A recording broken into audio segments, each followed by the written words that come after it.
Харааны бэрхшээлтэй хөдөлмөрийн насны 7000 гаруй иргэн байна гэсэн алтан бус судалгаа байдаг юм байна.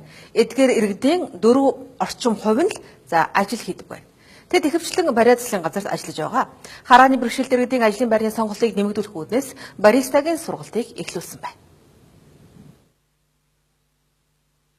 Харааны бэрхшээлтэй хүний хөгжлийн бэрхшээлийг тогтоо харагчлал манай улсад боловсронгүй болоогүй учраас харааны бэрхшээлтэй иргэдийнхээ тоог үнэн зөв гаргаж чадахгүй байгааг хараагүйчүүдийн үндэсний холбооны тэргүүн хэллээ.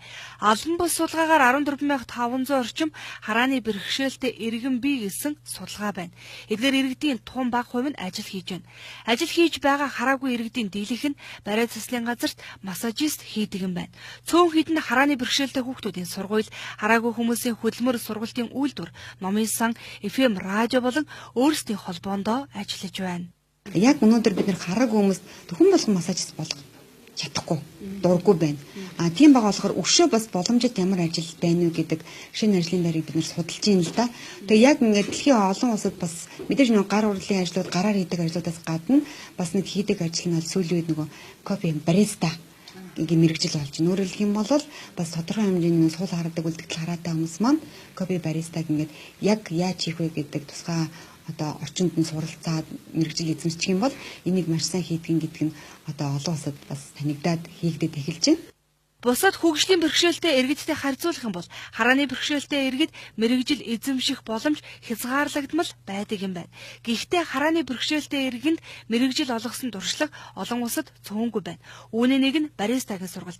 Бариста буюу кофе бэлтгэх, найруулах ажил хараагүй иргэдийг сургаж, ажлын байранд зуучлсан олон улсын дуршлаг манайд эхлээд тавьж байна. Өмнө Солонгост харааны бэрхшээлтэй иргэд баристагийн сургалтанд хамрагдаж улмаар ажилтаа болсноор сартаа Монгол мөнгөөр 4 орчим сая төгрөгийн орлоготой. Солонгост хөгжлийн бэрхшээлтэй иргэдийг ажлын байраар хангасан 300 гаруй кафе шоп байдаг юм а. Баристагийн сургалтанд хамрагдаж байгаа хүмүүс сул хараатай байх ёстой. Тэглээгээд эдгээр хүмүүсийг хараад сурч байгаа гэж хэлэхэд хэцүү. Их ихтэй гараараа барьж хурч мэдэрч сурдаг.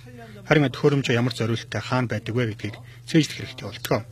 Ус унтаагаа аяглахаас эхлээд мэдрэмж шаарддаг. Сургалтын тухайн хүний ой санамжинд тааруулж авдаг. Хараагүй иргэдийг баристагийн сургалтанд хамруулж ажилтаа болгох санаачлагыг өмнө Солонгос улс эхлүүлжээ.